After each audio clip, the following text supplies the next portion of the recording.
এটা টান দিয়া এই পাসপোর্ট সাইজের এটার উপর নিবেন, সারা দেব না, নিয়ে এই সাদাটার উপরে আনলে সারতে হবে।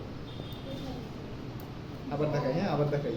এই যে এইটার উপরে প্রথমে ছবিতে আসতে হবে, ছবিতে আসার পর আমি যে পাসপোর্ট সাইজের যে পৃষ্ঠাটা নিয়েছি না, ওই পৃষ্ঠাটার উপরে নিয়ে সারতে হবে। এখান থেকে টান দিয়া এই পাসপোর্ট সাইজ লেখার উপরে নিবেন, নেওয়ার পরে সাদা পৃষ্ঠা আসলে এটার উপর নিয়ে সারিয়ে দেবেন এখানে।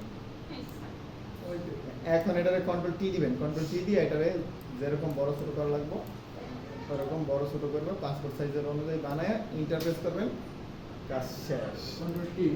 হ্যাঁ, পাসপোর্ট সাইজের হয়ে গেছে না? কন্ট্রোল টি এর ট্রান্সফর্ম, কন্ট্রোল টি এটা ক্লিক করে কন্ট্রোল টি প্রেস করবেন। টি প্রেস করলে এই যে বড় ছোট করার অপশন আসবে, এছাড়া আসবে না, বুঝছেন? কন্ট্রোল টি প্রেস না করলে বড় ছোট করতে পারবেন না।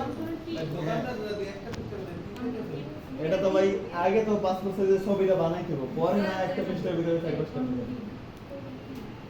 এটা যদি বানাই দিতে দেখাইতে পারেন 10 মিনিটের ভিতরে তাহলে